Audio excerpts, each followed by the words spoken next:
So we will study about कि means of recording description। अब identify करना है हमने तो कुछ तरीके दिए गए। जब आप आइडेंटिफिकेशन करोगे तो क्या क्या आपका मीन्स हो सकता है of recording description for the purpose of identification. पहला आता है इसमें दैट इज फ्लोरा। फ्लोरा ये क्या है तो मानते हैं this is index to plants found in particular area, right? ये क्या बताता है, ये क्या बताएगा, क्या इंफॉर्मेशन देगा? तो मानते हैं कि ये हमें बताता है अकाउंट्स, किस चीज की अकाउंटेबिलिटी रखेगा ये? तो habitat and distribution of plants found in particular area। Clear? तो ये बात हो गई। अब आइए समझे इसमें कौन सी बात कही जा रही है। सबसे पहली बात कि ये फ्लोरा केवल प्लांट्स के लिए है, एनिमल्स के लिए नहीं है। यदि एनिमल आप ऐड करोगे तो उसके लिए हम फौना यूज करते हैं। तो पहली बात तो याद रखना है कि it is only for plant, not for plant and animal. पहली बात, प्राय ऑप्शन में बच्चों को कंफ्यूज किया जाता है। दूसरी बात, ये क्या करने जा रहा है, ये हमें एक सूची बना के दे रहा है, इंडेक्स बना के दे रहा है कि खास जगह में जो पौधे पाए जा रहे हैं उसकी एक लिस्ट बना के दे देगा। कौन कौन से पौधे हैं उसके बारे में बताएगा। और ये पौधे की एक और अकाउंट देगा, कौन सी जानकारी देगा कि क्या उनका हैबिटेट है, कैसे जगह पाए जा रहे हैं, और इस तरह के पाए जाने वाले पौधे और भी कहां कहां हो सकते हैं इसकी जानकारी देता है। This is called flora. जैसे आप बोलते हैं फ्लोरा सामोलेंसिस, फ्लोरा ऑफ दिल्ली, दिल्ली में पाए जाने वाले जितने भी पौधे हैं उसको लिख के दे दिया महेश्वरी सर ने, and this is called flora of Delhi, right. उसी तरह से कोलेट नाम के साइंटिस्ट थे, उन्होंने भी फ्लोरा बनाया अलग अलग जगह। तो अलग अलग एरिया में आपको फ्लोरा मिलेगा, flora of Delhi, flora of Jammu and Kashmir. तो जहां जहां के पर्टिकुलर एरिया के बारे में जो लिस्टिंग तैयार की जाएगी प्लांट्स की, this is called flora, right. और वही एनिमल कर दो, केवल इसी प्लांट के बदले आप एनिमल कर दो, it will be fauna, FAUNA, fauna. बाकी सब वही है। आइए बात करते हैं जो दूसरा है अपने पास वो क्या है। So second one is manuals. Manuals क्या करता है, राइट? तो मैनुअल्स जो है ये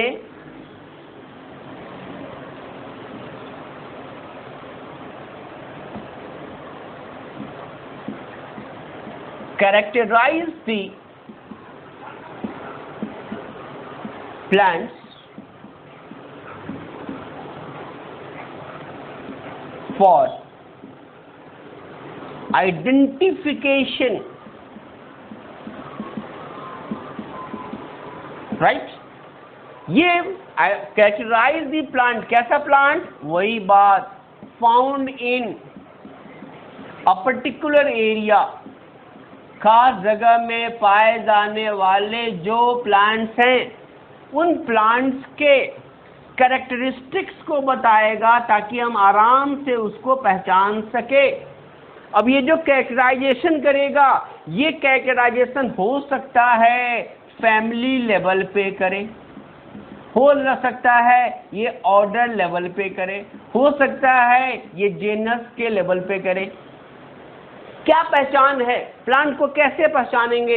इवन ये भी कैरेक्टराइज करेगा इंडिविजुअल प्लांट्स का कलर कैसा है, उसकी लीफ की शेप कैसी है, उसका साइज कैसा है। मतलब ये कैरेक्टराइजेशन इस तरह कर देगा ताकि आप इजीली पहचान पाओगे। उस प्लांट को जो पर्टिकुलर एरिया में पाया जाता है। तो यदि प्लांट्स का पर्पस क्या है भाई, ताकि हम उस प्लांट को नेमिंग कर सके। तो यहाँ पर्पस क्या है, प्लांट की आइडेंटिफिकेशन के बाद हम नेमिंग करना चाहते हैं, कैरेक्टराइजेशन के बाद उस प्लांट का नाम बताना चाहते हैं, यही प्लांट हो सकता है, दूसरा नहीं हो सकता। This is under manuals.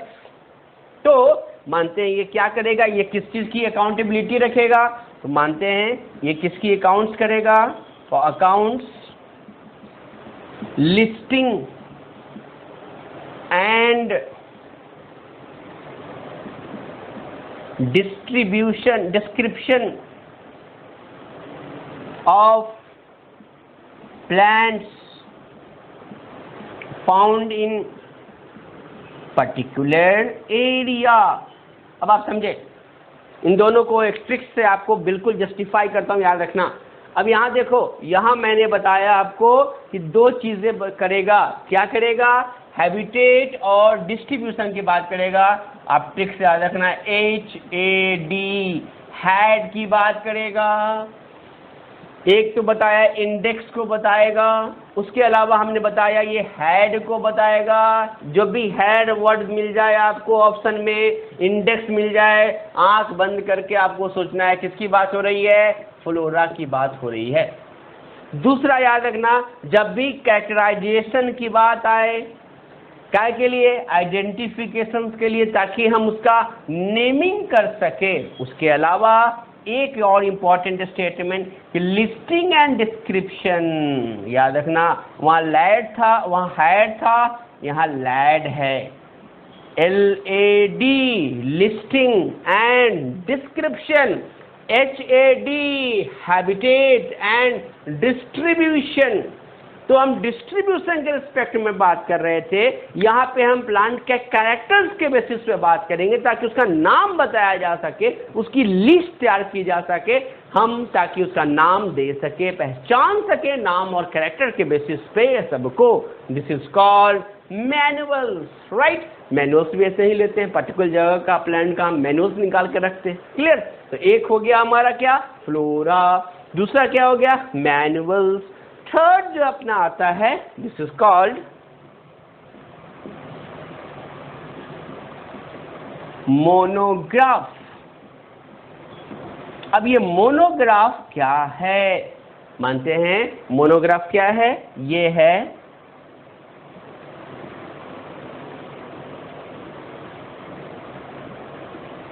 Description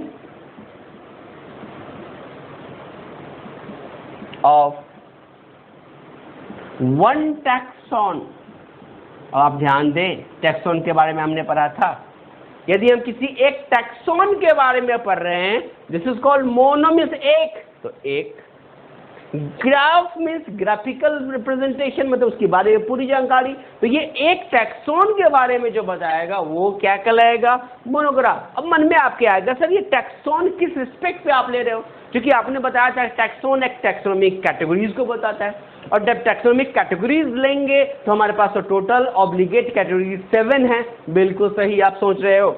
यहाँ अंडरस्टूड है, तो eight the rate of kingdom भी हो सकता है, ऑर्डर भी हो सकता है, फाइलम भी हो सकता है, डिवीजन भी हो सकता है, फैमिली भी हो सकता है, जेनस भी हो सकता है, और स्पेसीज भी हो सकता है। तो जितने 7 के 7 जो ऑब्लिगेट कैटेगरीज हैं, उस लेवल पे चर्चा हो रही है, देन इट्स कॉल्ड मोनोग्राफ। अब इसको आप ऐसे समझो, यदि आपने बात करी है रोज के बारे में, यदि आप रोज के बारे में बात करते हो कि रोज से एक ऐसी, उसके जो पेटल्स हैं, लाल जो पंखुड़ियाँ होती हैं, उस पेटल से एक मेडिसिन बन रही है। अरे यार, वो मेडिसिन इंडिया में बन रही है, तो रोज जो अमेरिका में है, पाकिस्तान में है, इंग्लैंड में है, न्यूजीलैंड में है, साउथ अफ्रीका में है, हर जगह पाया जाने वाला जो रोज होगा, उससे वो दवा बनाई जाएगी, यूनिवर्सल है वो। इसका मतलब हमने जो डिस्क्रिप्शन एक टैक्सॉन के बेसिस पे दिया है,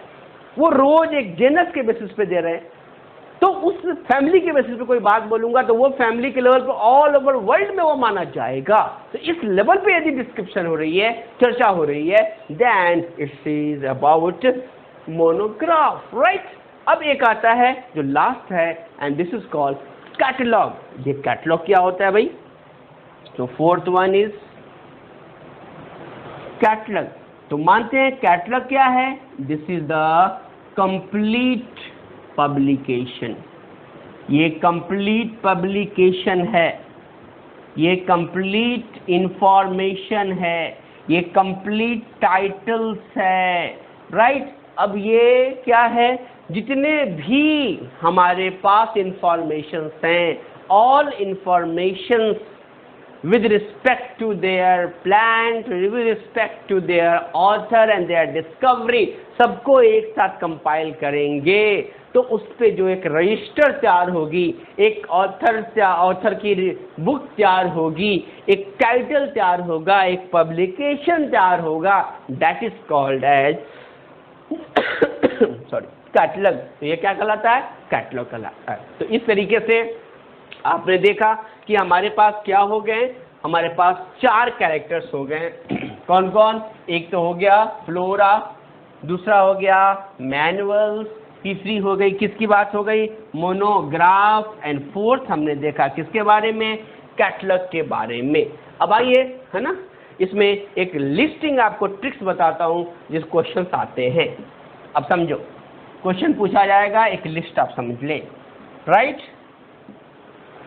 पहला मैंने बताया फ्लोरा। तो ये फ्लोरा किसके बारे में बात हो रही है? प्लांट के बारे में है, एनिमल्स के बारे में नहीं है। इसी को यदि आपने फौना कर दिया तो फौना क्या होगा? प्लांट्स के बारे में नहीं होगा, एनिमल्स के बारे में होगा। मैंने बताया था फ्लोरा में क्या होती है, तो मैंने बताया था ये इंडेक्स देता है, राइट। ये क्या देगा? HAD हैड देगा। अब यदि हम प्लांट्स की बात करेंगे तो प्लांट होगा, एनिमल्स बात करेंगे तो एनिमल होगा, एनिमल होगा तो हम क्या बात करेंगे? यही चीज़ें प्लांट्स के लिए फ्लोरा हो जाएगा, और यही इंडेक्स भी है, हैबिटेट एंड डिस्ट्रीब्यूशन भी है, और वो एनिमल हो गया। Then this is about fauna. तो बस में आगे फ्लोरा एंड फौना। तीसरा यदि आप ले लो वो आता है मैनुअल्स। क्वेश्चन आएंगे ये किसके लिए है? प्लांट और एनिमल दोनों के लिए। ये क्या करेगा? ये हमें नेमिंग बताने में हेल्प करेगा at the rate of characterisation, character के बेसिस पे। ये हमें LAD देगा, लिस्टिंग एंड डिस्क्रिप्शन देगा प्लांट्स के बारे में, जो कैसे एरिया में पाया गया? Particular area. ये भी दोनों कहाँ पाए जाएंगे? Particular area. तो एरिया दोनों के लिए फिक्स्ड है, ऑर्गेनिज्म फिक्स नहीं है, राइट। ऑर्गेनिज्म कोई भी हो सकता है, एरिया फिक्स है। नाउ तीसरा मैंने बताया ये है क्या? Monograph, right. और मोनोग्राफ भी किसके लिए है? प्लांट और एनिमल, कोई भी हो सकता है। और यहाँ हम वन टैक्सॉन की चर्चा करेंगे, और वो taxon eight the rate of कुछ भी हो सकता है। तो यहाँ पर क्या फिक्स हो गया? यहाँ पर पर्टिकुलर एरिया फिक्स नहीं है, इन दोनों में एरिया फिक्स था। ऑर्गेनिज्म कुछ भी हो सकता है, यहाँ ऑर्गेनिज्म फिक्स है, रोज है तो रोज की बात होंगे, एरिया कोई भी हो सकता है, याद रखना है। तो ये एरिया स्पेसिफिक नहीं है, ये दोनों एरिया स्पेसिफिक ही हैं। और यदि हमने फिफ्थ में जैसा बताया कंप्लीट, यदि हम ऑथरशिप की बात करते हैं तो वही कैटलॉग कहलाता है। ये भी प्लांट और एनिमल दोनों के बारे में बताएगा। और ये क्या होगा? This will be the complete information, ये पूरी जानकारी देगा, कंप्लीट टाइटल होगा, right. So this is all about the what means of recording description। और इसका भी पर्पस केवल और केवल क्या था? आइडेंटिफिकेशन करना, ताकि हम प्लांट और एनिमल को पहचान सके। Is it clear? So that's all about your living world, and in the next class we will discuss important questions of living world। अब इस चैप्टर को ईमानदारी से आपने क्या करना है?